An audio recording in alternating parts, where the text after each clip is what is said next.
Grabar, ya está grabando. Y habíamos visto algo de magnetismo. Déjenme ver si les puedo compartir un video que me gustó mucho.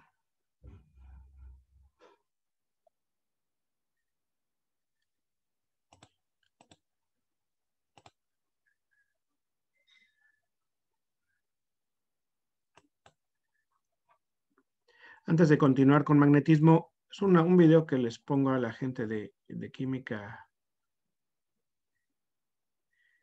inorgánica.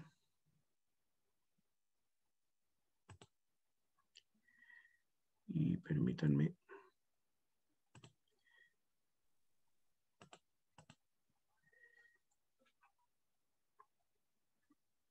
Voy a dejar de compartir porque no tiene...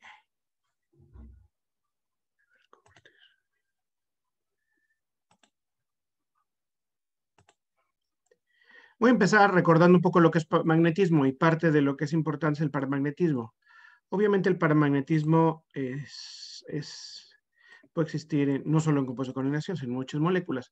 El ejemplo más típico y más emblemático quizá de paramagnetismo, cuando se empieza a ver qué es eso, es el oxígeno molecular. Entonces, simplemente para recordar qué es paramagnetismo y ver unas evidencias muy claras de paramagnetismo, me gustó este videito y se los voy a poner, ¿sale? Recordando esto, este es el diagrama de orbitales moleculares del oxígeno molecular. Y si nosotros vemos tenemos en el nivel más alto ocupado, son unos de antienlace, unos pi de antienlace. En el oxígeno tenemos 2 electrones apareados, este y este. Como están degenerados estos niveles orbitales, pues esos orbitales quedan degenerados, entonces entran desaparecidos electrones. Esto significa que cada electrón al moverse va a generar un campo magnético con sus correspondientes líneas de campo magnético, ¿sí? Y se va a comportar como un pequeño imán. Pero pues es que es como muy locochón esto del oxígeno, cómo se comporta. Ay, permítanme decirles esto.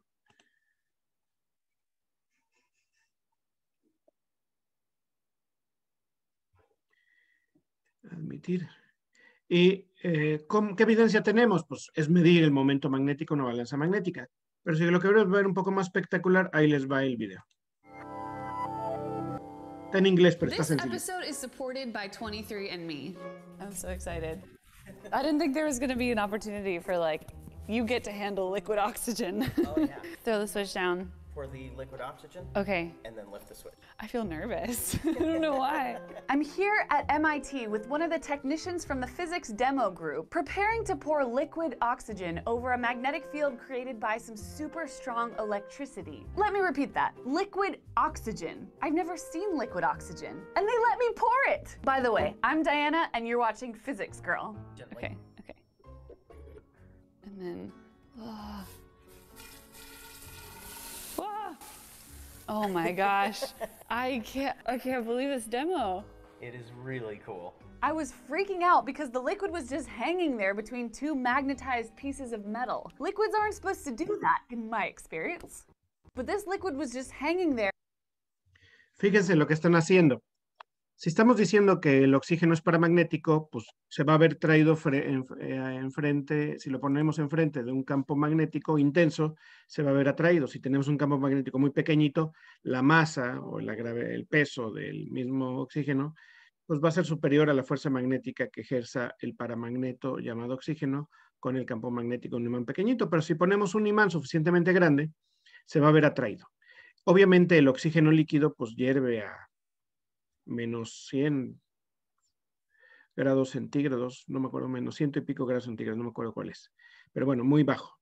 Eso quiere decir que temperatura y presión ambiente va a hervir. Cuando se arroja el oxígeno líquido sobre el imán, se ve atraído hacia el imán y hierve. Entonces vemos eso.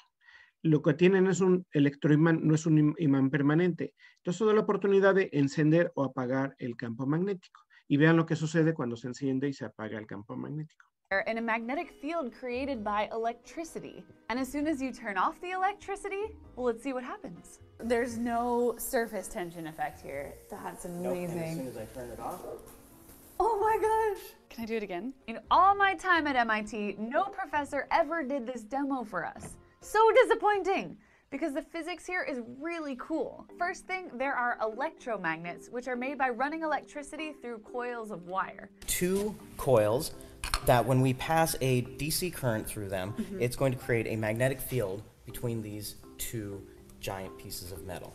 These are what are becoming magnetized by the DC current running through these coils. The result is a strong magnetic field around the metal pieces, but most importantly, in the gap between them. It's just like a strong magnetic field between 2 permanent magnets, except you can turn it off. Now, if you poured liquid nitrogen or water or alcohol in between the 2 pieces of metal, you wouldn't get any of it hanging around and partying. You might get a few. Si se fijan, cuando ponen agua o ponen alguna cosa que no sea paramagnética, no se atrae, no se queda en medio de los 2 polos del electroimán. Entonces es muy claro ver cómo se comporta como un pequeño imán y cuál fuerte es la atracción. Droplets of water sticking to the surface because of surface tension. But though the liquid oxygen has surface tension, it's not what's causing the liquid to stick to the metal here, because the oxygen boils away too quickly at the interface. It's the Leidenfrost effect. Then why is the oxygen hanging out? Well, it's because different materials have different responses to external magnetic fields. Your face is pretty unresponsive to a strong magnetic field. Iron is visibly responsive to an external magnetic field. I don't recommend doing that with your neodymium magnets. Hot iron acts differently, as we'll see when we heat up this piece of metal with a blowtorch. Yeah, stay tuned for that. But liquids don't usually visibly react to magnetic fields, and yet liquid oxygen clearly does. By the way, liquid oxygen is oxygen cooled down below 90 Kelvin. In Fahrenheit, that's when your spit freezes way before it hits the ground. So liquid oxygen has this property. Entonces, si se fijan, el oxígeno líquido pues está hirviendo porque está a menos 183 grados centígrados. Cuando vieron que había un líquido oscuro, ese es son partículas muy pequeñitas, ferromagnéticas, que están flotando en un líquido. Entonces, eso se le llama un ferrofluido. Entonces, el ferrofluido se atrae fuertemente en el campo magnético de un imán permanente, que es lo que están haciendo. ¿De acuerdo? Entonces, lo que van a demostrar ahora es cómo es el efecto de un paramagneto o un ferromagneto en función de la temperatura. Es la ley de Curie. Called paramagnetism. It reacts mildly to an external magnetic field, and all the little mini magnets that make up the oxygen align with the external magnetic field. These mini magnets I'm talking about are basically the little magnetic moments of the electrons in the oxygen's atoms. You can really think of a magnet being made up of tiny, tiny, tiny, tiny little magnets all aligned in the same direction. But in a paramagnetic material, as soon as you turn off the external magnetic field, all those little mini magnets go back to pointing in random directions. Now, iron, in turn, has ferromagnetic properties, so all of its little mini magnets align strongly with an external magnetic field, and even keep some of that alignment after the field is removed. But there's a point when even the mini magnets in ferromagnetic materials won't align, and it's when you get them hot enough. Yep, so this is just a little magnet, and then we have a thermally insulating plate so that we don't damage our magnet. Oh, that's okay, that's not stuck on there that hard. Nope. Yep, just loosely. Yeah. Okay. So like It takes a little while. Ah! Amazing. We're heating the iron metal here past what's called the Curie point. There's too much energy, too much random motion of the magnetic moments for them to align.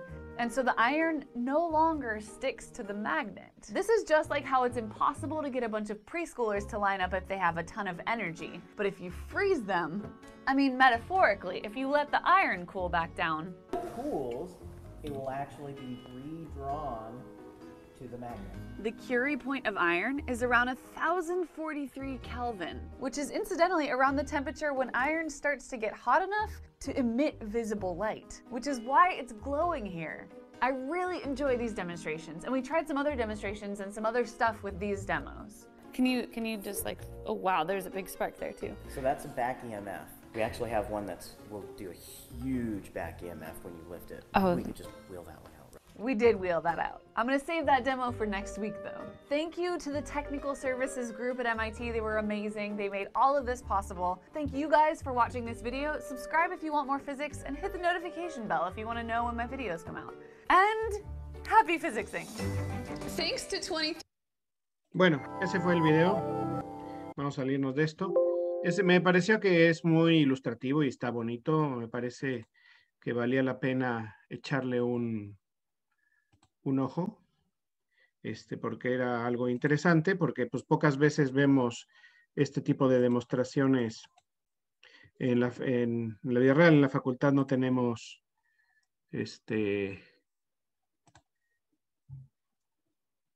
no tenemos un electromagneto así. Podríamos mandarlo a hacer, a lo mejor. Pero bueno, cuesta dinero y demás. Y aparte, el nitrógeno líquido es muy fácil de conseguir. El oxígeno líquido no es tan fácil de conseguir. Entonces, por eso no es tan fácil hacer el experimento, porque las sustancias y utensilios para hacerlo no son tan triviales. Pero bueno, ahí está grabado y ya lo pudieron ver. Y sí me parecía que de esta manera nosotros podemos ver en esa presentación que vimos esto que está aquí, que tenemos materiales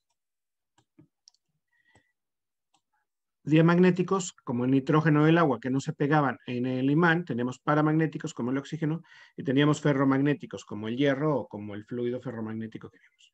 Y bueno, el antiferromagnético no lo vimos ilustrado, no presenta un antiferromagnético, pero sí va a aparecer un paramagnético o un diamagnético, una mezcla entre paramagnético y diamagnético. Aquí están las unidades y vamos a retomar desde aquí para no perdernos y recordar lo que hemos visto.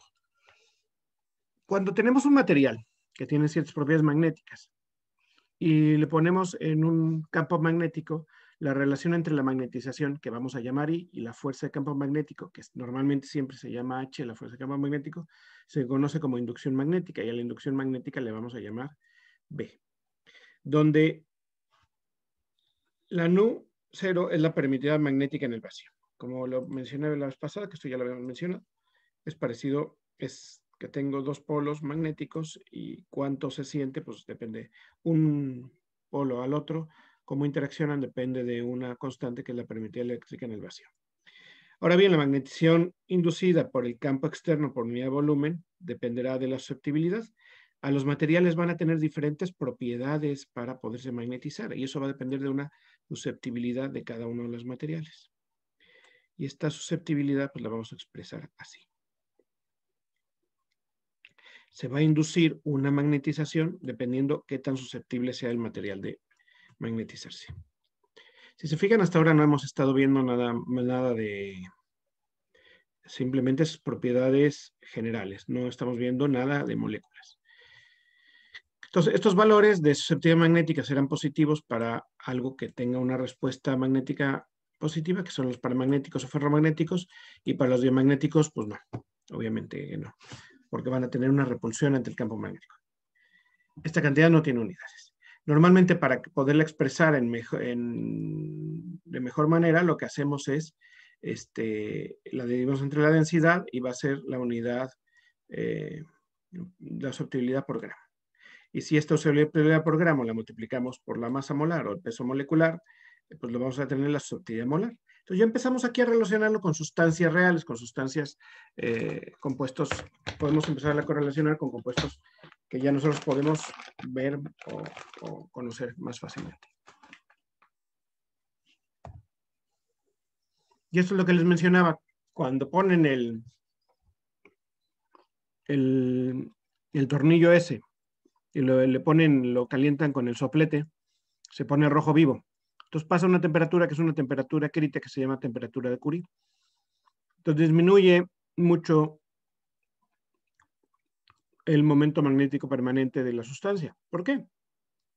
Porque tenemos que, al estar muy caliente, se mueven muy rápidamente los dominios magnéticos o los centros magnéticos, y el desorden hace que los dipolos magnéticos se orienten para todos lados. Entonces la susceptibilidad magnética disminuye notablemente.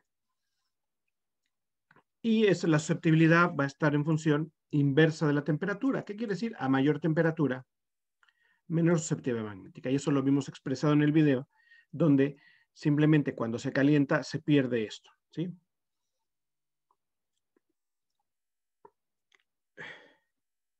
El primer término contribuye mucho más que el segundo, es decir, la constante Curie. Aquí dice al final, dice, estas propiedades, hemos estado hablando de propiedades de bulto. Normalmente hablamos de propiedades de bulto de todo el contenido del conjunto de átomos o moléculas de lo que estamos hablando. No son propiedades inherentes a una sola molécula, o sea, es del total. Cuando hablamos del bulto de la disolución, es una mala traducción, es el seno de la disolución, es el interior de la disolución. Cuando hablamos de propiedades de bulto es de toda la masa que tenemos. Y así se grafica, ya lo habíamos visto esto rápidamente, recordando, esto es inverso de la temperatura. Si la susceptibilidad magnética es proporcional al inverso de la temperatura, este es un 1 aunque no lo crean. Oh, es que esta cosa se pone muy loca cuando uno trata de escribir. A veces. 1 entre t, pues es una hipérbola, ¿no? Y ya se tiene cuando tenemos una susceptibilidad magnética para esto es para un paramagneto, esta es para un paramagneto. Cuando tenemos un ferromagneto, tenemos que se alinea todos los dominios magnéticos, que son pequeñas zonas donde hay agrupaciones de átomos que se van a alinear por zonas, eso le llaman dominios magnéticos, lo vamos a ver un poquito más adelante. Se alinean todos los dominios magnéticos, crece muchísimo la susceptibilidad magnética y se apaga con es antiferromagnético.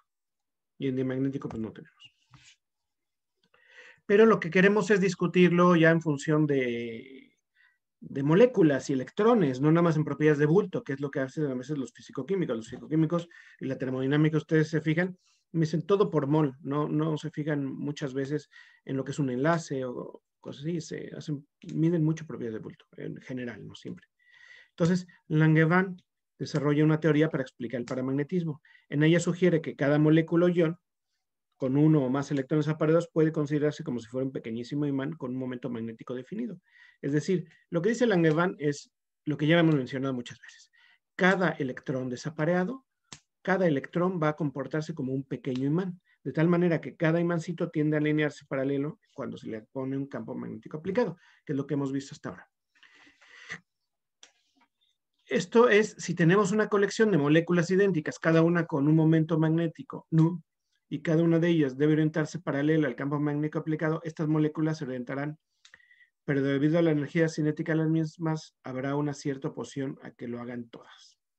Es decir, las moléculas no todas se mueven igual. Es como ustedes están en una fiesta y ven bailar a un grupo de gente. Hay unos que bailan bien alocados, ¿no? Bien veloces y otros que bailan así, bien despacito. Entonces, despacito me refiero a velocidad, no a la canción. Entonces, para eso hay un cuate que se apellidó Boltzmann, que lo que nos dijo nos describió cómo se distribuye la energía de las moléculas en función de la temperatura. Y es una distribución que se llama de Boltzmann, misteriosamente, que es prácticamente una gaussiana. Pero para poder describir que si nosotros queremos ver la susceptibilidad magnética y las moléculas se mueven a distinta temperatura, unas se van a orientar mejor que otras porque unas se mueven más rápido que otras. Eso es lo que está diciendo Langevin y Boltzmann. Tenemos que considerar las distribuciones de Boltzmann en las consideraciones de momento y susceptibilidad magnética. De tal manera que la magnetización en función de un campo depende de la susceptibilidad y por lo tanto la habíamos puesto así. Si ahora nosotros multiplicamos la susceptibilidad molar, pues va a ser esa intensidad y ahora en lugar de multiplicarla por el espeso molecular, si esto es de una molécula o de un par de átomos o de un centro magnético atómico, esto es por el número de Avogadro, entonces vamos a tener la susceptibilidad magnética molar, que es lógico, es básicamente lo mismo, es que lo multiplicamos por el número de Avogadro. Entonces, Langevin demuestra que en esta situación el momento magnético promedio, es decir, ya considerando la distribución de Boltzmann, porque no todas las moléculas o todos los centros magnéticos tienen la misma energía, tienen una energía cinética diferente, se puede definir como con esta distribución, que es inversa a la temperatura y vamos a tener que meter una constante. Y esta constante es la constante de Boltzmann, ¿sí? para poder encontrar esto. N es el número de Avogadro, T la temperatura. Y obviamente la subtilidad magnética, nosotros de acuerdo a la familia, a la Marie Curie, ya habíamos visto que la subtilidad magnética depende inversamente de la temperatura con una constante que es C, que es la constante de Curie. Entonces nosotros podemos ver estas dos ecuaciones y podemos meter aquí el valor de la temperatura. De tanto que el momento magnético efectivo que se genera en una sustancia va a depender de un 3, una constante de Boltzmann, la temperatura, la subtilidad magnética y el número de Avogadro. Entonces, esta ecuación ya está bastante más realista, ¿no? Ya nos permite medir una medición de la subtilidad magnética que permite calcular el momento magnético por molécula, ¿sí? Esta ecuación se usa raramente. Normalmente es una ecuación que es muy útil para ver de dónde salen las cosas. Sin embargo, no la utilizamos mucho. ¿Por qué? Vamos a ver, porque para esto tenemos que ponerlo en función de el campo magnético ejercido por un electrón, que es básicamente, que es una cosa que otro de los grandes científicos del siglo pasado describió, que es el magnetón de Bohr. Y el magnetón de Bohr pues lo pone como una constante, que es la carga del electrón por la constante de Planck, 4pi, la masa del electrón y C. Entonces podemos definir el magnetón de Bohr en función de unidades fundamentales y esos van a ser lo que tenemos de este momento magnético del electrón, van a ser múltiplos en función del campo magnético. Entonces el campo magnético efectivo, ya habíamos visto que era esto. Si ahora nosotros lo sustituimos el magnetón de Bohr, llegamos fácilmente a una ecuación donde el momento magnético de la sustancia es 2.8278 magnetones de Bohr por la subtilidad magnética y la temperatura, raíz cuadrada de todo eso. Entonces ya tenemos ya podemos calcularlo en función de múltiplos de campos magnéticos de electrones, gracias al magnetón de Bohr.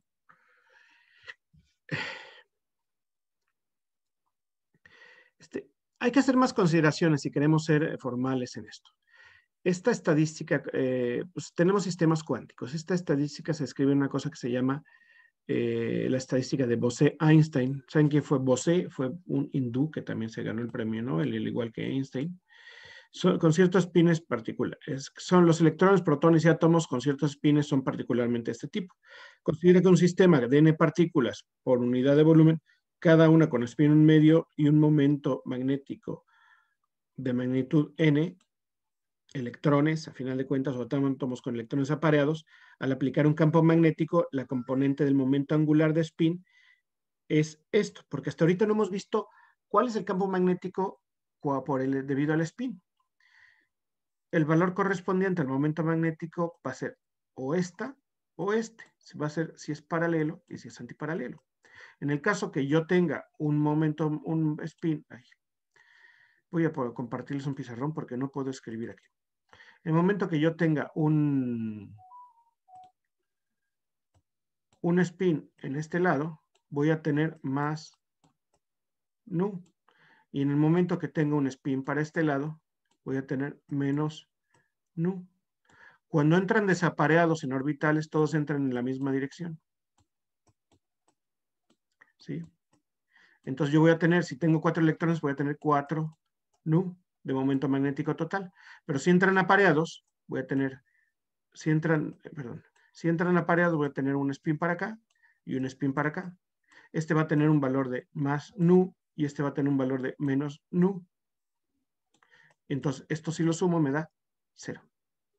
¿Sí? Entonces, por eso los que están en 2 electrones en un solo orbital no me van a contribuir con nada al momento magnético, más que con las contribuciones diamagnéticas que ya habíamos comentado.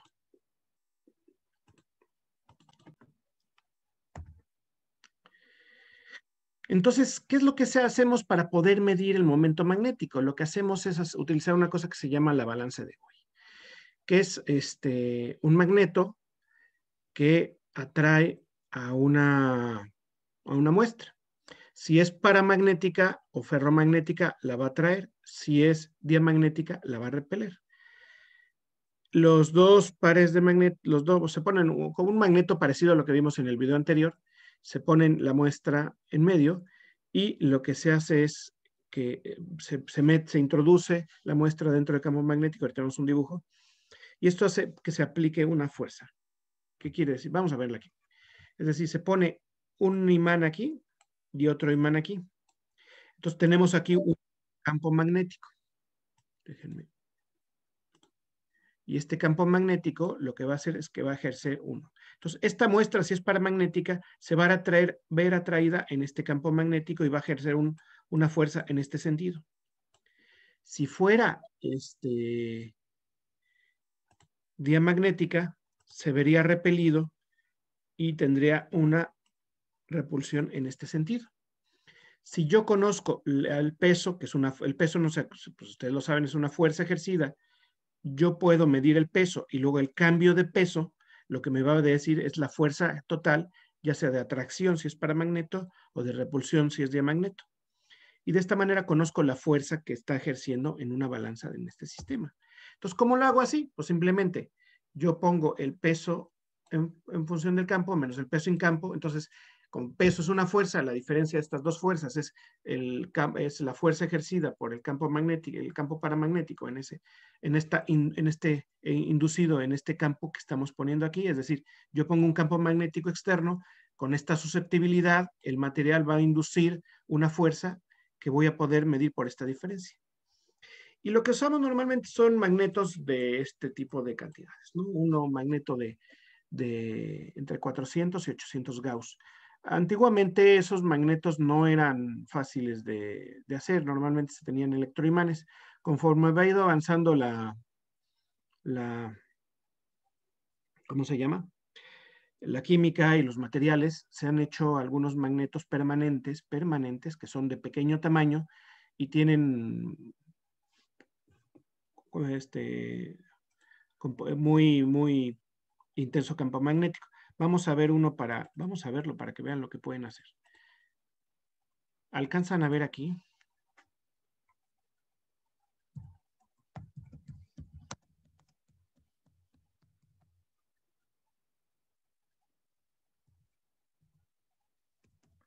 Estoy buscando en y vean, aquí. Vamos a ver uno grandecito. Yo puedo comprar en internet, buscan ustedes en cualquier tienda en línea o alguna tienda en imanes de neodimio y les ponen estos imanes de neodimio. Aquí está el precio en euros, pero estos imanes de neodimio, a ver si vienen las características de cuántos Gauss están. Tiene 5 milímetros por 2 milímetros, es pequeñito. Ahí no viene voy a ver si viene en alguna otra. A ver si aquí viene. Quiero ver las especificaciones de un fabricante.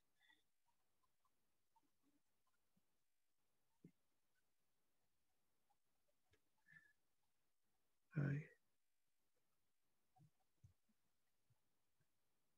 Fíjense, vean aquí este ejemplo.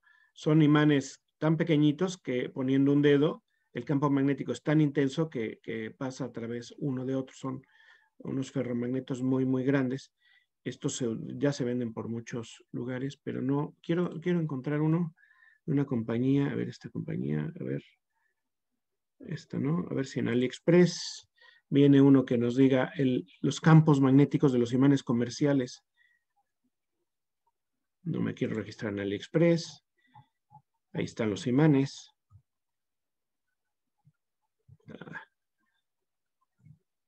Los chinos no tienen detalles. Vamos a ver, este tiene mejores cosas. Fíjense, la fuerza retráctil en Newton de son 85 kilogramos. O sea, son bastante. Y quiero ver si tiene el campo en Gauss. Es que a veces lo ponen, pero no siempre. Bueno, ya no vamos a perder tiempo más en esto. Vean, como lo ven, pues está lleno la red internet de imanes de neodimio. Hay muchísimas opciones. porque se tienen muchísimas aplicaciones, ¿no? Desde utilizarlo para broches hasta esto. Lo que quiero decir es que cuando nosotros tenemos una balanza magnética, antiguamente se ponían electroimanes. Ahora lo que se hace es que se ponen unos imanes de neodimio que tienen aproximadamente entre 3.000 y 5.000 Gauss, estos imanes que vimos ahí en la página de intensidad de campo magnético. Y esto es suficiente para poder atraer en un paramagneto una atracción sencilla. ¿Ya vieron, ya hicieron todos la práctica de magnetización en el laboratorio? ¿De medir momento magnético? Sí. ¿Y cómo era la balanza? ¿La vieron? No, bueno, yo no. Era una cosita chiquita así.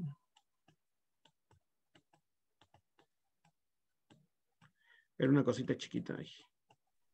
Ah, sí, entonces sí la vi. Me estaba confundiendo, pero sí. Y tenía un agujerito aquí y se metía ahí la muestra.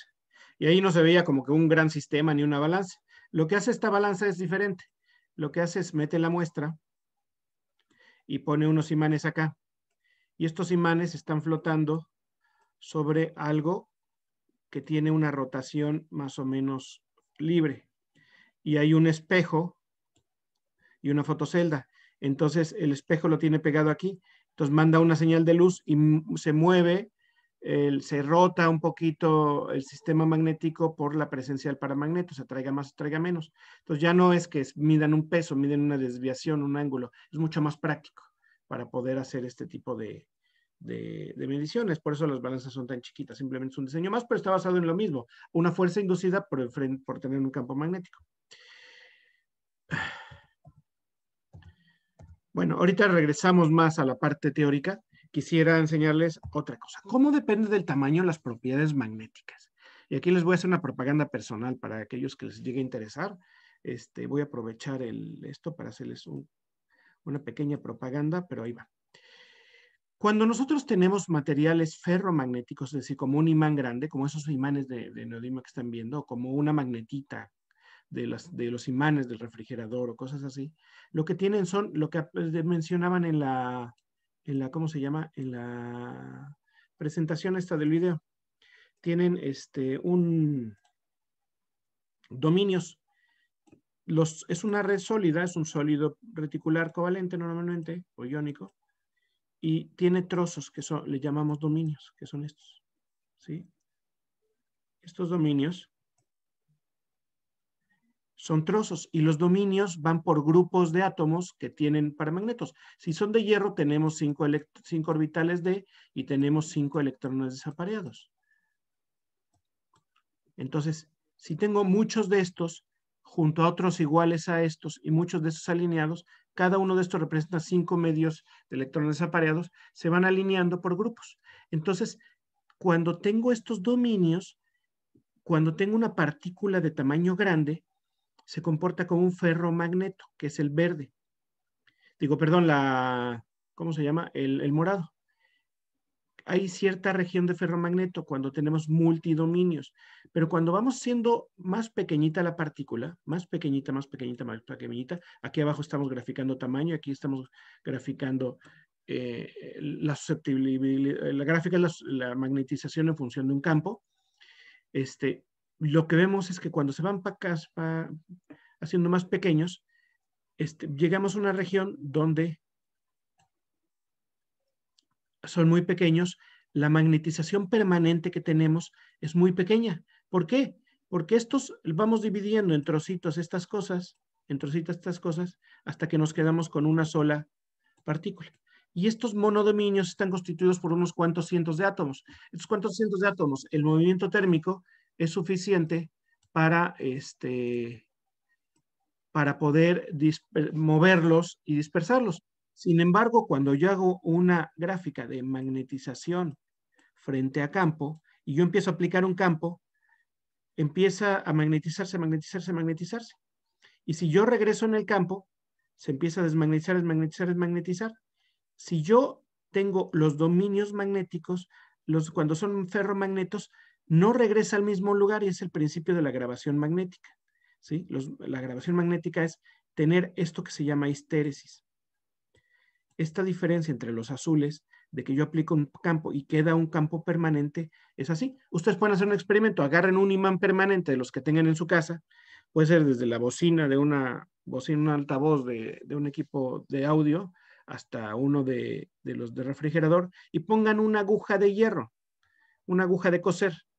Entonces, la aguja se queda imantada porque es un ferromagneto que tiene multidominios grandes. Cuando tengo multidominios muy pequeños, la magnetización, la histéresis, es decir, la magnetización desaparece cuando desaparezco el campo y empiezo a magnetizar otra vez.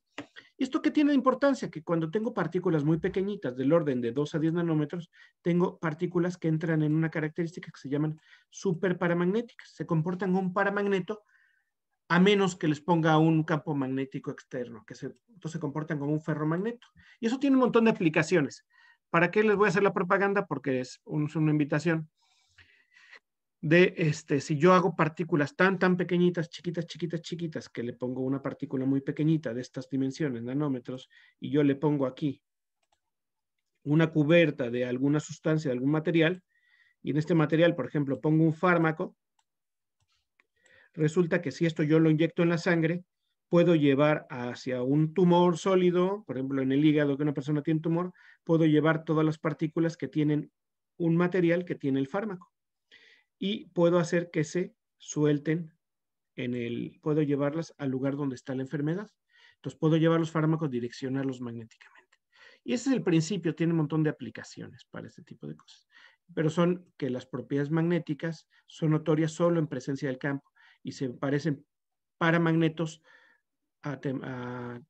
cuando no hay campo y parecen ferromagnetos cuando hay un campo magnético. Y eso tiene un montón de aplicaciones. Pero bueno, vamos a continuar con esto. Eso es simplemente una propaganda. Lo que sí quería decirles es que los dominios magnéticos dependen del tamaño. La mayoría de los materiales tienen multidominios magnéticos cuando son ferromagnéticos, y cuando son dominios simples se llaman superparamagnéticos, que es otra clasificación. Esta sería una vista diferente, que este sería un ferromagneto, estos serían ferromagnetos cuando no tiene campo, y cuando tiene campo se alinean. Cuando no tiene campo están parcialmente alineados, y cuando son superparamagnéticos todo se alinea y todo se desalinea.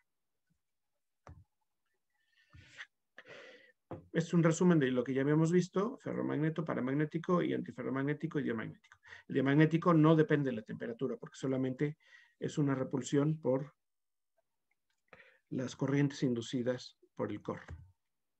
Aquí son los ejemplos de los primeros, a la que quería llegar, perdón, los primeros ejemplos de balanzas de GUI.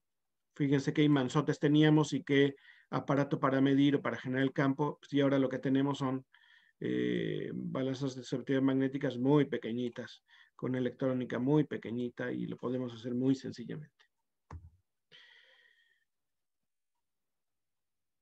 Pero bueno, lo que a nosotros nos interesa es que conectar la susceptibilidad magnética macroscópica, que es lo que nosotros podemos medir, con los spines y los movimientos de spin y orbital, que son las propiedades que nosotros podemos correlacionar con la teoría. ¿Y cuál es esto? Nosotros tenemos que de la teoría clásica sabemos que el momento magnético va a estar en función de la susceptibilidad y la temperatura, ¿sí? Así que los cationes divalentes y trivalentes de los metales de transición universalmente pierden sus 2 electrones, y todos tienen orbitales de parcialmente llenos. Es decir, normalmente los compuestos de coordinación van a tener orbitales de parcialmente llenos. Y esto me da como consecuencia que los compuestos de coordinación, muchos de ellos puedan tener spines desapareados y por lo tanto ser paramagnéticos. Por eso es esto lo interesante, que ya lo hemos visto. Pero el paramagnetismo no solamente depende ¿de qué? De las interacciones spin-spin. También dependen de las interacciones órbita-órbita y de la spin-órbita. ¿Qué quiere decir esto?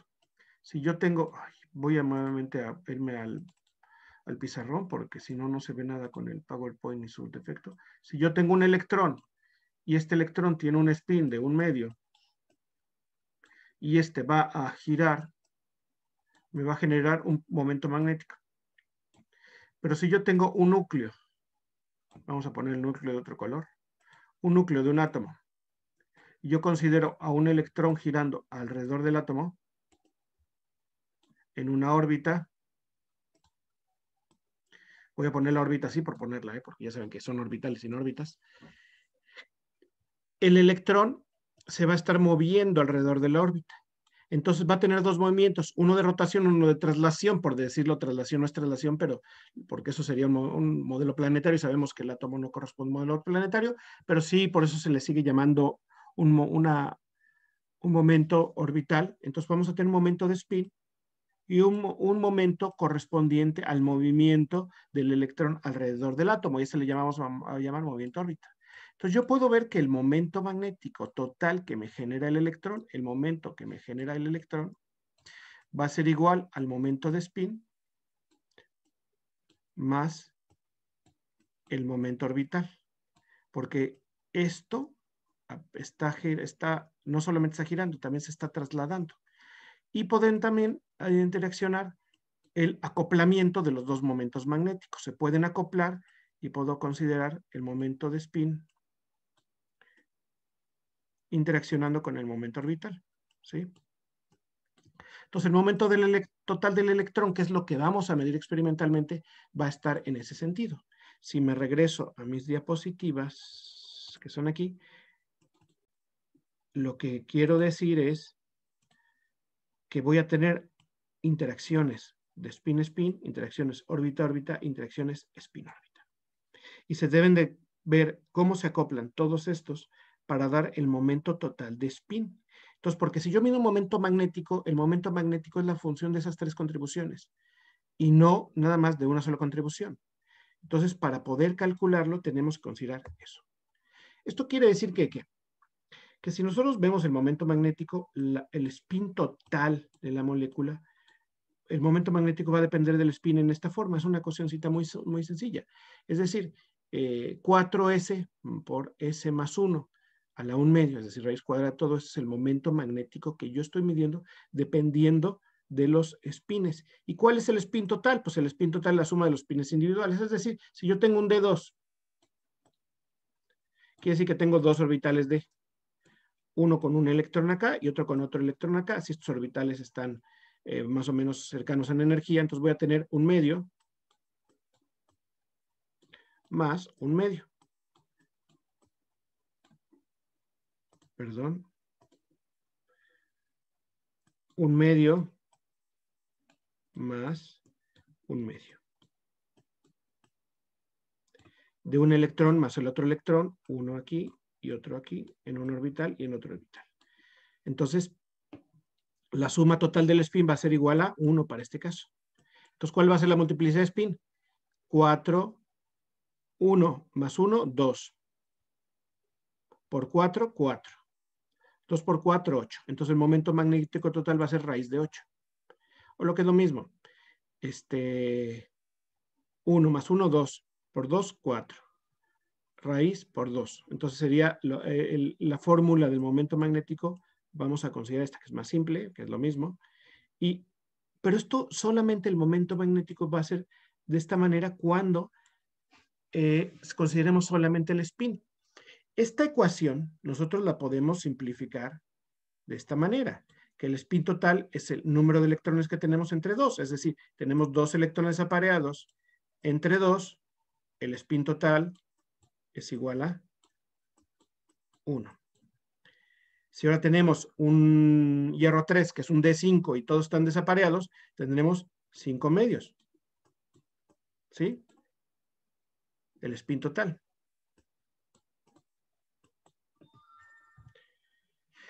De esa manera, nosotros podemos poner esta ecuación, se la van a tener que aprender porque vamos a hacer ejercicios a través de esta ecuación, que el momento magnético va a ser n más 2 por n a la 1 medio, es decir, raíz cuadrada de n por n más 2. Ay, odio ¿cómo se llama? El puntero de PowerPoint. Esto quiere decir que yo puedo calcular teóricamente cuál será el momento magnético de mi muestra simplemente considerando que lo importante son los spins. ¿Sí? Y yo puedo calcular el calculado contra el observado y ver cuál es la diferencia. Si yo lo hago así, veo que, por ejemplo, tengo un compuesto de titanio 3, es un D1, el número de electrones apareados es 1, el momento magnético observado es 1 y el calculado es 1. ¿Cómo lo calculé? Pues lo calculé con esta ecuacióncita de aquí, ¿sí? Entonces, 1 más 2, 3. Por 1, 3. Raíz de 3 es igual a 1.73, ¿sí? Así de fácil.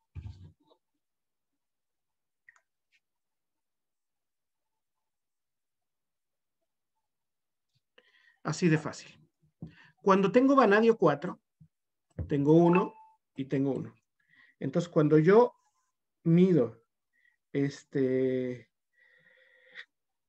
cuando yo mido el momento observado, yo veo que puede ir entre 1.68 y 1.78. Y esto corresponde a un electrón.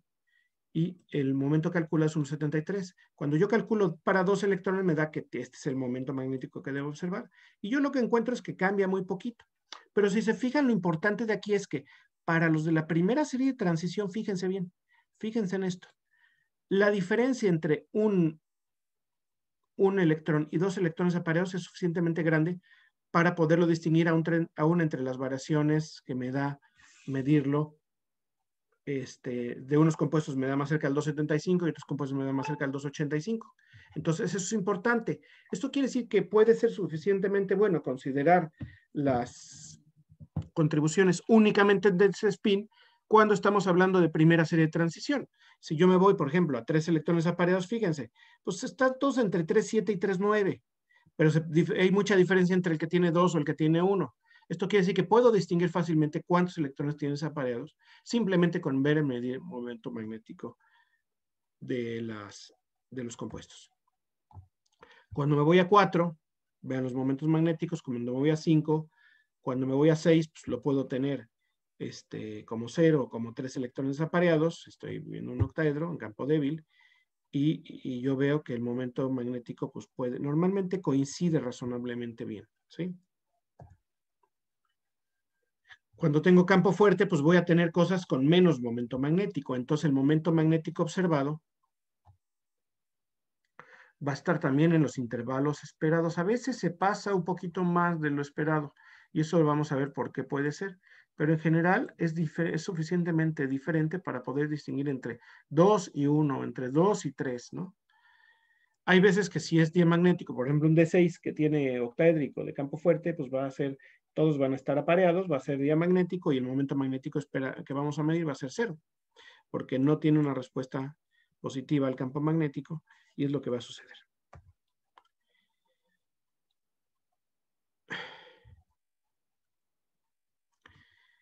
Las contribuciones que estamos viendo en estos valores son despreciables. Entonces, no estamos viendo esas consideraciones. Entonces, para la mayoría de los compuestos de coordinación en la tabla periódica, las contribuciones de spin son las únicas. Eso es afortunado.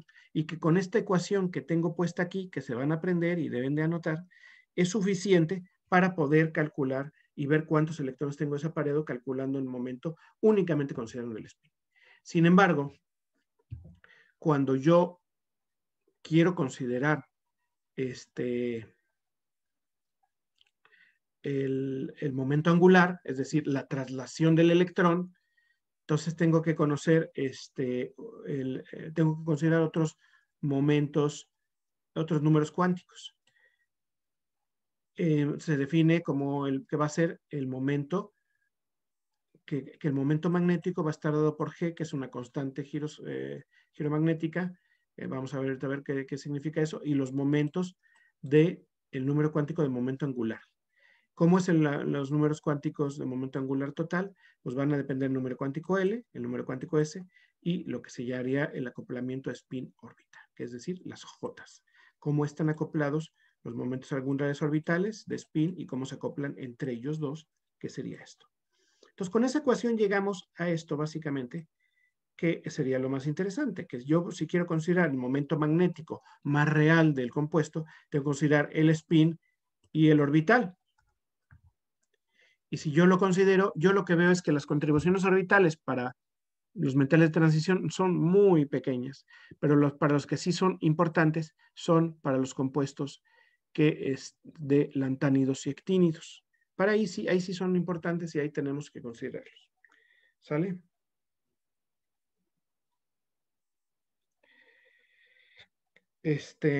Entonces, Vamos a ver qué dice esto. Si yo tengo un serio 3, tengo un electrón desapareado, el momento experimental es 2,8, 2,54, se parece mucho. Déjenme ver aquí si tengo otros valores. Pero cuando ya tengo muchos electrones desapareados, los momentos angulares tienen que ser considerados y no sale mucho con respecto a los de spin. Entonces, la moraleja de este cuento es que es muy importante que ustedes cuando van a hacer estudios o trabajos con lantánidos o actínidos y quieren ver los momentos magnéticos, estos sean, lo que tienen que hacer es ponerlos en función del momento angular y el momento de spin y el de spin y el orbital, es decir, los dos, utilizar esta ecuación.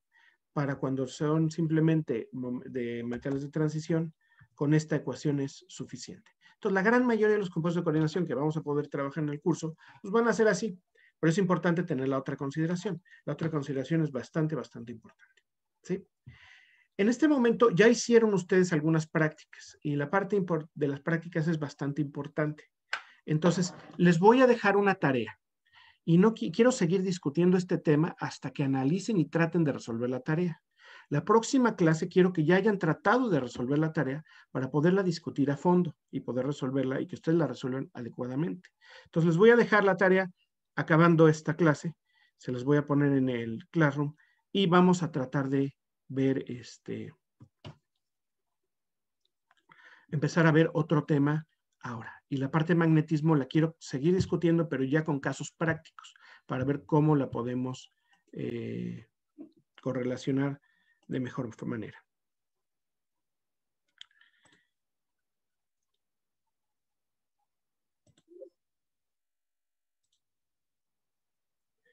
Déjenme descartar esto, déjenme cerrar esto para que no me estorbe. Y ahora lo que quisiera es, vamos ya medio atrasadones con respecto al semestre, entonces me gustaría seguir avanzando en la parte teórica. Esta parte que vamos a ver aquí es muy rápida y les va a quedar algo de trabajo para casa. Ahora les explico qué es lo que va a quedar de trabajo. La parte de magnetismo quiero que me aguanten un poco porque lo vamos a discutir prácticamente y con las partes prácticas creo que va a quedar mucho más claro todo, ¿sí? Bueno, entonces voy a compartir el tema que viene. El tema que viene no es propiamente así muy formal, un tema de la clase. Bueno, sí es formalmente un tema de la clase, pero no es química de coordinación. Es un tema que ya han visto algunos de ustedes, que es el tema de simetría. ¿Ya lo han visto ustedes, el tema de simetría? ¿Sí o no? Sí, bueno, yo lo vi como en teoría de conjuntos. ¿En dónde? ¿En qué materia? En inorgánica 1. ¿Con quién fuiste, Con Víctor Fabián. Ah, es que en principio inorgánica 1 no viene el tema de simetría, entonces por eso casi nadie lo ha visto. Ha visto en espectroscopía, sí viene algo de ese tema, pero no en inorgánica. Por eso en inorgánica lo vemos este tema, en covalente también lo llegan a ver a veces. ¿Alguien más lo ha visto? Sí, profesor. ¿Sí? ¿En qué materia? En covalente. En covalente, sí. Es que covalente sí lo incluye.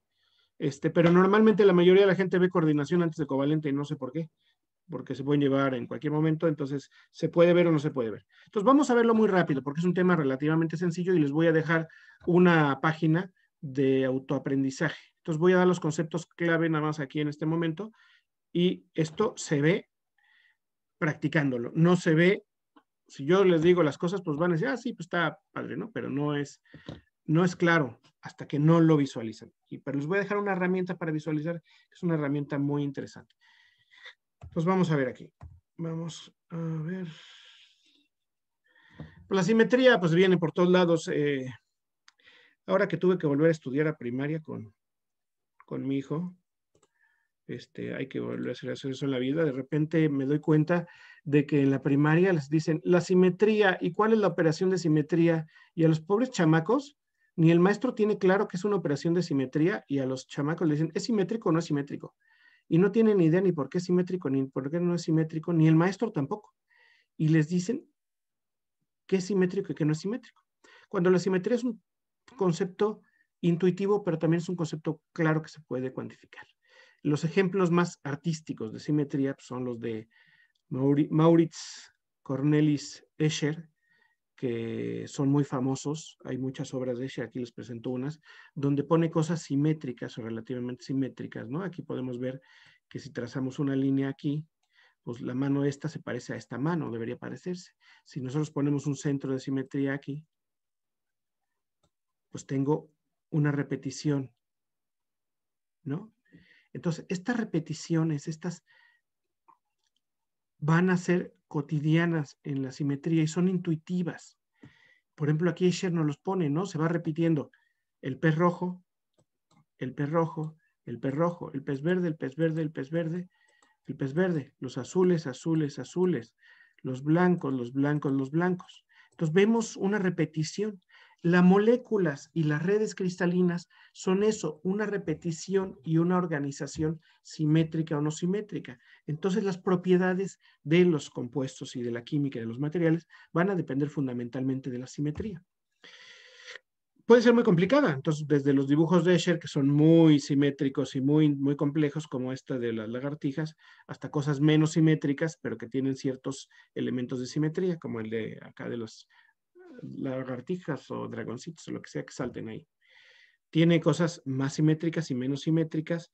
Este, por ejemplo, este de aquí es menos simétrico. Los ángeles y demonios son mucho más simétricos. Aquí puedo empezar a ver ciertas operaciones de simetría intuitivas. Si yo pongo un palo aquí y se lo clavo a la mesa o al cuadro y yo roto el cuadro, si yo lo roto 120 grados, me voy a quedar otra vez, voy a tener aquí una cosa, aquí otra y aquí otra. Y hay 120 grados entre cada uno de esos ángeles o de cada demonio. Entonces, si yo roto la mesa 120 grados, me va a quedar exactamente igual. Eso es una operación de simetría. Una operación de simetría es cuando yo pueda hacer una acción mecánica, por decirlo de alguna manera, y que me quede exactamente igual. Lo mismo pasa aquí, nada más que aquí, si yo veo la simetría, esto va a ser así, va a ser así, va a ser así, va a ser así, y aquí voy a tener un ángulo de 90 grados. Entonces aquí voy a rotar los ángeles y demonios a 90 y aquí a 90 y aquí a 120. Entonces Escher tenía estos conceptos de simetría donde ya es cuantificable cuánto puedo rotar. En cambio las mariposas aquí no puedo ver rotaciones claras, solo sé que de una sale la otra, pero no está claro. Entonces tienen diferente grado de simetría estos dibujos. Estos por ahí salía en una película de comedia que estaba divertida, ahí se les recomiendo que la vean. Y luego, pero eso, entonces, hasta en el arte hay mucha simetría. Nosotros hemos visto que cuando una cara, o sea, hay conceptos de simetría hasta para la belleza, ¿no? Cuando una cara que dibujamos, una cara que voy a dibujar aquí, que tiene un ojo, otro ojo y una boca. Si yo tengo un plano de simetría donde la mitad debe reflejarse con la otra mitad, si esta mitad es igual que esta mitad es igual que esta mitad, la persona se considera que va a ser más bella. No por nosotros, sino porque se hacen estadísticas. Cuando se hace la operación de simetría de la reflexión sobre la mitad de la cara y se le pregunta a un montón de gente, ¿cuál es más bella? Cuando ustedes simetrizan la cara artificialmente o cuando la tienen de forma natural, resulta que la gente nota más bella a la persona cuando más simétrica es su cara. Entonces, hasta en conceptos de estética está metida la simetría. Aquí les voy a dejar recomendadas unas páginas, lo vamos a ver más adelante. Entonces, pero siempre hay una definición formal, y la simetría se dice que un objeto o figura tiene simetría si un movimiento u operación aplicado a la figura la deja en una posición indistinguible de la posición original. Es decir, si yo, como lo veíamos en el ejemplo de los ángeles y demonios de Escher, yo lo roto 120 grados en ese cuadro circular, pues yo no voy a rotar, lo cierro los ojos, alguien lo rota y los vuelvo a abrir, yo lo veo idéntico, pues hizo algo, lo rotó 120 grados, pero yo no lo noté. Es una operación de simetría. Y normalmente hay varias operaciones. Las operaciones van a ser muchas. Una de ellas es la rotación. Y aquí están las operaciones de simetría. La primera es una vacilada, pero tiene sentido matemático. La identidad. Y le vamos a llamar operación de simetría e identidad a dejarlo exactamente igual. Es decir, no le hice nada. Eso es una operación de simetría, sí, no le hice nada. Tiene sentido matemático. Cuando ven teoría de grupos aplicado a diferentes áreas, desde la física, mecánica cuántica, la química, es indispensable contar con la operación de identidad. Luego, rotación propia. ¿Qué significa rotación propia? Que si yo tengo un triángulo, hagan de cuenta que esto es un triángulo equilátero. Ay, perdón, es que déjenme poner en el pizarrón, porque aquí con las rayas que me salen no se nota nada. Si yo tengo un triángulo equilátero, hagan de cuenta que es un radio, y yo pongo en el centro, lo atravieso con un palo, con un eje de rotación, ¿sí? Y yo le doy vueltas al triángulo, pues le doy 120 vueltas, lo voy a dejar exactamente igual. Cuando yo roto sobre un eje y quedas a igual, eso se le llama un eje de rotación propio.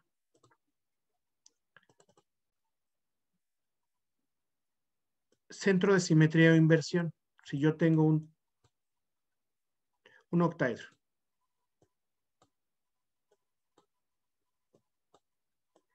y yo hago que este de aquí pase hasta acá, este de acá pase hasta acá, este de acá pase hasta acá, puede ser que pasen todos a través del centro y regresen a la misma posición, yo voy a ver que no cambió, entonces eso se dice que tiene un centro de inversión. Si ahora yo tengo un tetraedro y trato de hacer lo mismo, hago este de acá pase para acá, aquí, pues ya va a ser distinto porque antes aquí no había un átomo y ahora sí va a haber un átomo. Cuando pase este de aquí, aquí. Entonces, este no tiene un centro de inversión. Entonces, el centro de inversión también es una operación de simetría. Un plano de simetría es que lo refleje como si fuera un espejo, ahorita lo vamos a ver bien, y que quede igual de un lado y del otro. Y puede haber, dependiendo de la posición, verticales, diedrales, horizontales. Verticales, pues son verticales, ¿no? Diedrales, en diagonal, y horizontales, pues horizontales, ¿sale? Y luego las rotaciones impropias, ahora las vamos a ver porque son más difíciles de dibujar. Para lo cual, les voy a decir que se van a meter a esta página. Ahorita se las dejo puestas. Entonces, si quieren, anoten de una vez. Simplemente pongan esto. SYMOTTER.org. Y ahorita vamos a ver cómo funciona esa página. Es maravillosa esa página. Ya no tenemos que hacer diapositivas. Y hay dos tipos de notación de simetría. Estos dos tipos de notación de simetría, adaptado a la química, son la de Hermann Mogen y la de Schoenflies. La de Hermann Mogen, aquí está Hermann Mogen, y también está la de Schoenflies, de Arthur Schoenflies, que fue la que escribió. Y la primera, la de Hermann Mogen, se utiliza para cristales, para redes periódicas. Entonces tiene operaciones de simetría que la de Schoenflies no tiene. Cuando nosotros tratamos de hacer una operación de simetría en una molécula, no necesitamos simetría translacional porque tenemos un solo centro. Cuando tenemos una red repetitiva, que tenemos celdas unitarias, sí necesitamos utilizar una cosa que se llama operaciones de simetría translacional. Y esas son que simplemente hay una celda unitaria y se va repitiendo a lo largo de un periodo en el espacio. Entonces, nosotros lo que vamos a estudiar y lo que nos va a ser más útil ahora va a ser la operación de simetría de Schoenflies. Schoenflies, no Schoenflies. Y todo esto lo vamos a conjuntar en una cosa, una clasificación. Y dependiendo del número de operaciones de simetría que tenga una molécula, vamos a decir que va a pertenecer a un grupo puntual. Y el grupo puntual no es más que la colección de elementos de simetría que va a tener la molécula. Y para que pertenezca a un grupo puntual, debe tener una cierta serie de operaciones de simetría y cumplir ciertas condiciones. Y ahorita vamos a ver cuáles son. Obviamente, todas las cosas van a tener al menos una operación de simetría, al menos dos operaciones de simetría. La primera operación es la E, que es la operación identidad. Todas las moléculas van a tener la operación identidad. Entonces, en un grupo puntual siempre va a aparecer la operación de simetría e identidad. Y también va a haber otras que tengan el C1. ¿Qué es el C1? ¿Se acuerdan? La C es la rotación impropia. Si yo le paso a un objeto un palo por el centro y lo roto 360 grados, ¿qué le hice? Pues lo dejé igual. A eso se le llama una rotación C1. El 1 significa el número de veces por el cual está dividido el 360, que es la rotación completa, para que me dé para dejarlo igual. Si es 1, quiere decir que es 360 entre 360, nada más lo dividí entre 360 entre 360, 1. Si, por ejemplo, si lo tengo que rotar 180 para que quede igual, es 360 entre 180, me da 2. Si es 90, es 360 entre 90, me da que es un C4, ¿sí? Para el C3 será 360 entre 120, entonces me dará un C3. Ahorita lo vamos a ver un poquito más claro. Me preguntan si se basa sobre el eje Z o sobre todo. Sobre todos. Vamos a depender de cómo definimos el centro de simetría. Y la rotación impropia es que yo roto parcialmente y reflejo parcialmente como si fuera un espejo. Esto se va a ver mucho mejor cuando yo lo vea en vivo y a todo color. Entonces, hay muchos grupos. Entonces, estos grupos me gustaría verlos un poquito más adelante. Ahora me gustaría pasar a la página de Otterbein. Otterbein es una universidad, creo que en Estados Unidos, donde hubo una serie de personas que hicieron una página para simetría y esta página la considero absolutamente maravillosa. Y ahorita van a ver por qué. Nueva compartir y nos vamos acá. Y nos vamos a... Voy a bajar esto para ver. ¿La ven aquí? La página de Otterbein. Entonces, si entran aquí a la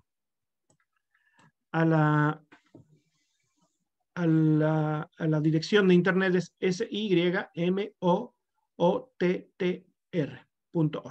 de Symmetry Otter, de que la universidad se llama Otterbein. ¿Sale? Y esta página está muy sencilla. Tiene un menú a la izquierda que se llama el Home, para regresar siempre al hogar, o sea, a la parte principal, luego un tutorial, luego una galería y luego un challenge, o sea, un reto. Y cuando van aquí arriba, pues pueden navegar también aquí arriba, aunque no tengan el menú de la izquierda. Entonces vamos a ver el tutorial. El tutorial les dice simplemente que es un plano de simetría, que es un centro de inversión, que es un eje propio y que es un eje impropio. Entonces, para la próxima clase quiero que lean esto y me lo entiendan, ¿sale? Y la próxima clase también vamos a hacer ejercicios si nos alcanza el tiempo después de checar lo de magnetismo. Luego, en el tutorial es bien eso. Después viene una galería. Y aquí es donde vienen todas las operaciones de simetría. Vamos a ver las operaciones de simetría. Yo quiero ver un C1. Entonces, tomo una molécula y aquí es lo que es maravilloso porque les digo. Entonces, tengo el SOCl-Br. Entonces, si se fijan, es un azufre con 3 átomos diferentes. Un oxígeno, un bromo y un cloro. Y esta es la geometría de la molécula. Y yo la puedo rotar en 3 dimensiones, porque lo importante aquí es que las moléculas estén en 3 dimensiones. Cuando yo le pongo, me dice que tiene la operación identidad. Y cuando yo le pongo la casilla, pues es que es idéntica a sí misma. Pues no tiene mucho sentido, ¿no? Hablar de estas moléculas, porque pues son idénticas a sí mismas, ¿no? En cambio, cuando yo tengo esta molécula, yo tengo una cosa que es una reflexión, que es un sigma. La letra griega S es una sigma y es una reflexión horizontal. ¿A qué se le llama una reflexión horizontal? A esa. Si yo roto la molécula, fíjense, yo puedo poner la molécula en ese plano y no tiene ni arriba ni abajo más átomos que lo pueden hacer asimétrica. Y cuando yo la reflejo, pues se va a reflejar exactamente igual en un sentido que en el otro sentido.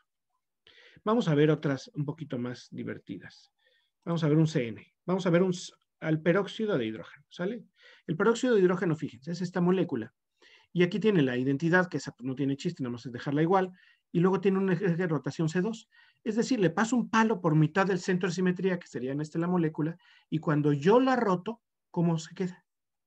La roté 180 grados. Entonces se llama C2 porque es 360 entre el número de grados que yo la roté, que fueron 180. 360 entre 180 igual a 2. Entonces yo puedo poner la molécula en la posición que se me pegue la gana y decirle aquí rótala y la rota.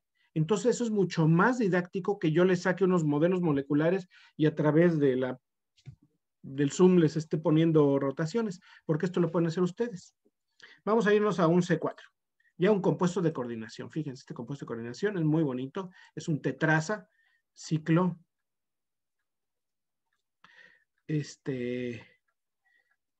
Decano, que es un ciclo que tiene 4 nitrógenos y luego tiene un átomo ahí pegado arriba, que es un átomo de... Es un átomo de oxígeno, pero supongo que será un agua o algo así, un oxígeno. Entonces, esta molécula va a tener eje de rotación aquí. Si se fijan, es natural, ahí.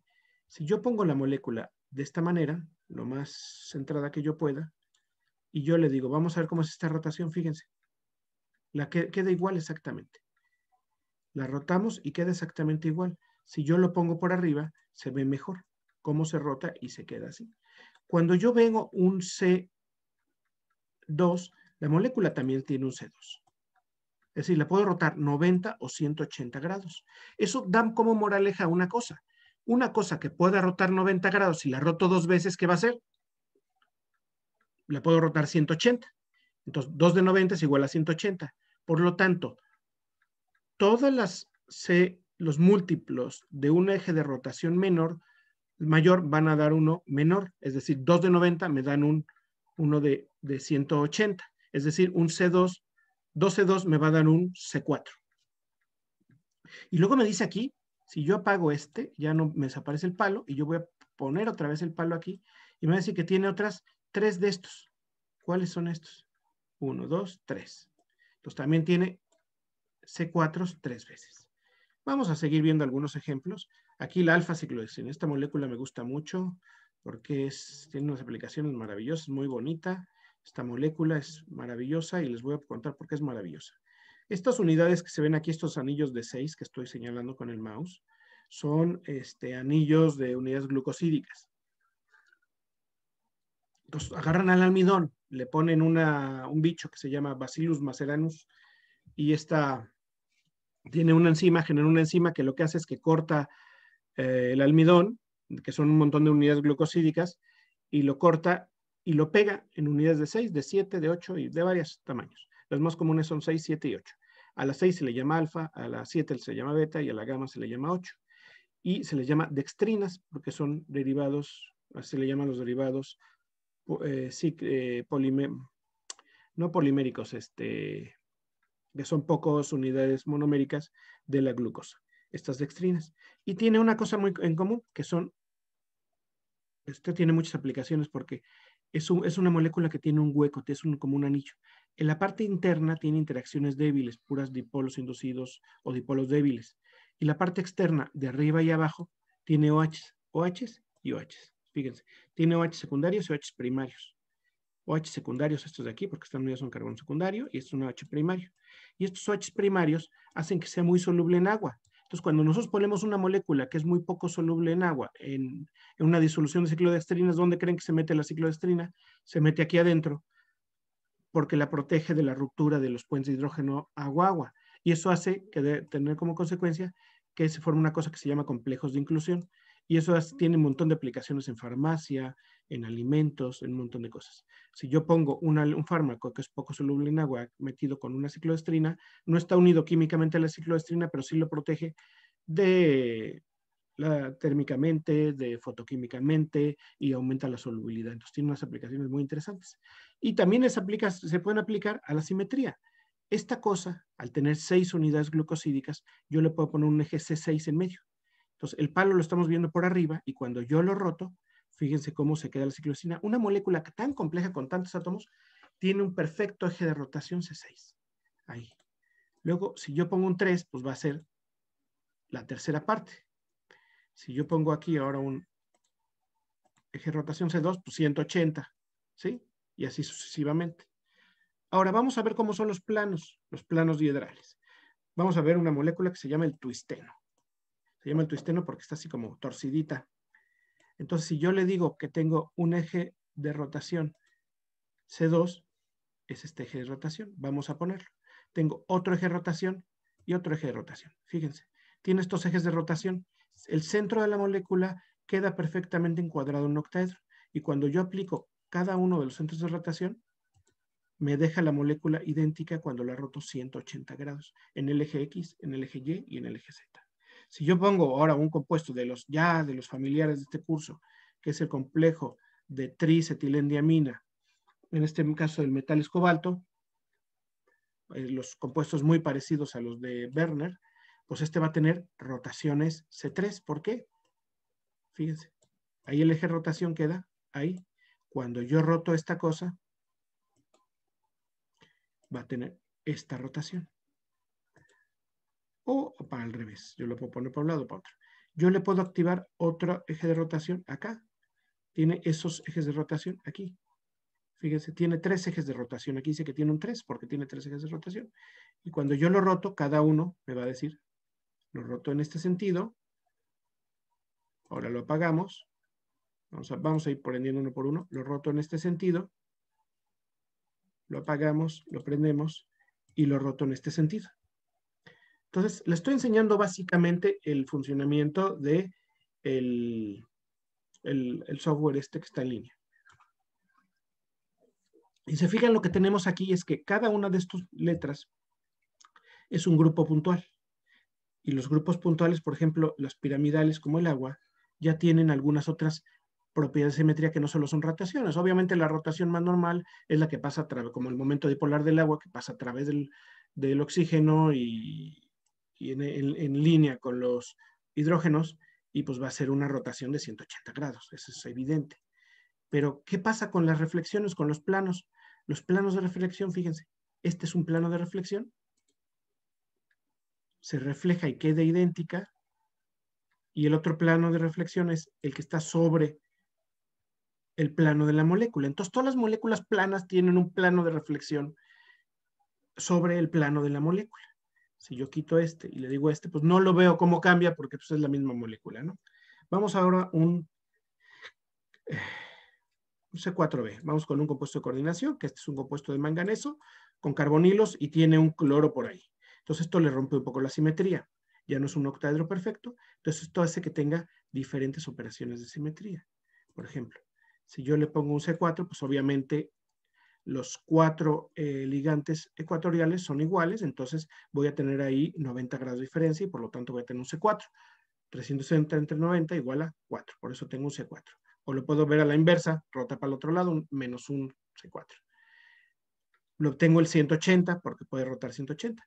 Pero también puedo tener planos de simetría con las reflexiones. Puedo tener una reflexión vertical, otra reflexión vertical en este plano. Entonces, si yo los acciono aquí, se refleja en el plano que está aquí o se refleja en el otro plano. Y puedo tener una cosa que es la que no me gusta hasta ahorita, las reflexiones diedrales. Diedrales, querría decir estas. Están en medio, en diagonal de la molécula. Y cuando yo las pongo, se refleja en este sentido. Y obviamente tengo 2 diedros, porque tengo 2 de 90, ¿sí? Que son perpendiculares el uno al otro. Entonces, este es uno. Y este es el otro. Ustedes esto lo van a visualizar mucho mejor cuando lo vean. Y una de las cosas que más nos gusta son los octaedros. Entonces yo pongo un octaedro aquí. Vea, esto es un octaedro, ni siquiera es un compuesto de coordinación, es una cara con 8, es un octaedro común y corriente, vulgar y silvestre. Y este tiene un montón de operaciones de simetría. Vamos a definir las operaciones de rotaciones impropias, que son las S. Vamos a ver qué es. Fíjense, para que tenga una rotación impropia, quiere decir que tengo que tener un plano, un eje de rotación, el palo que atraviesa la molécula o la figura geométrica que estoy hablando, y un plano de reflexión. ¿Qué quiere decir esto? Que cuando yo ejecuto esto, voy a rotar la mitad y voy a reflejar. Y se obtiene. Una molécula que tiene planos de reflexión típicas es el azufre, a ver si está aquí. Bueno, vamos a ver este que se parece al azufre, para ver los planos de rotación geométricamente va hablando, no en composición química. Fíjense, tengo esta molécula. Ahí está, más o menos. Si yo le digo, vamos a ver los ejes de rotación impropia, tiene el eje de rotación y el plano de reflexión impropia, por eso están en verde. Y cuando yo le digo, me rota la mitad de los grados y lo refleja. Y queda igual. ¿Sale? Tiene ejes de rotación impropia. Entonces, lo que van a hacer de tarea es empezar a jugar y tratar de entender todos los ejes de rotación propios, impropios, los planos de simetría, etc. Fíjense en esta, es parecida. No, vamos a ver otra que tenga algo más bonito, un compuesto de cobre. A mí este compuesto de cobre está precioso. Es compuesto de cobre con 2 ditiolatos y tiene un eje de rotación y un eje de reflexión. Entonces, vean el eje de reflexión y el eje de rotación. Cuando nosotros hacemos esto, voy a rotar la mitad y reflejo y me queda ahí. Entonces, hago la más.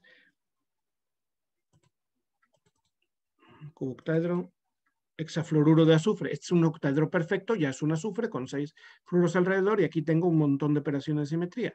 Un eje C3, están en medio de los estos, un eje C2, los C4, obviamente son los que están a 90 grados, serían acorde a los ejes coordenados, y así sucesivamente. Entonces, tarea.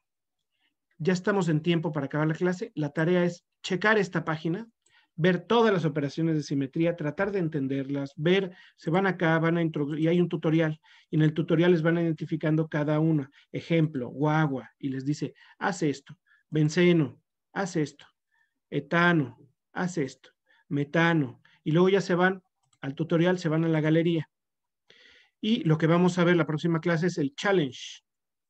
Vamos a ver aquí en el challenge, vamos a coger moléculas y vamos a tratar de, ya tenemos varios compuestos de coordinación aquí, vamos a tratar de hacer estos. Que le pregunta, ¿tiene rotaciones de este estilo? Ustedes le dicen, sí, no, yo le digo, no. ¿Tiene un eje C3? Sí, tiene un eje C3. ¿Tiene un eje 5? No, no tiene un eje 5. ¿Tiene más de un eje C4? No tiene un eje C4. ¿Tiene planos de reflexión? Sí. ¿Contiene un centro de inversión? No. Y checo las respuestas y me dicen, ah, mira, te equivocaste en este. No tiene un C3, me dice. Y tú contestaste que sí, ahora quiero que me muestre. Pues ahí está el C3 y tú dijiste que no. Y si me dicen aquí, mira, tiene planos de reflexión, ¿cuáles? No tiene planos de reflexión. Entonces, con esto les va a ir diciendo si se están acertando o se están equivocando. ¿Sale? Entonces, pero para poder hacer esto del challenge, tienen que haber pasado ustedes antes por el tutorial y haber entendido todas estas operaciones de simetría. Entonces, la forma de aprender es con este programa, ¿sale? Entonces, lo van a tener que trabajar de aquí a la siguiente clase, que es la semana que entra, lo van a trabajar. Y estén atentos a una de magnetismo. ¿Dudas hasta aquí? No, profe. Gracias. Vale, entonces, si no hay dudas, lo que se requiere es que se pongan a jugar con este programa, ¿sale? A jugar bastante, bastante, bastante. Lo discutimos porque no podemos empezar a hacer ni orbitales moleculares ni espectroscopía si no jugamos con esto. ¿De acuerdo? Bueno, entonces, si no hay nada más, nos vemos la próxima clase. Ahorita les dejo la liga de la página en el Classroom para que no haya problema de que no la encuentren. ¿De acuerdo?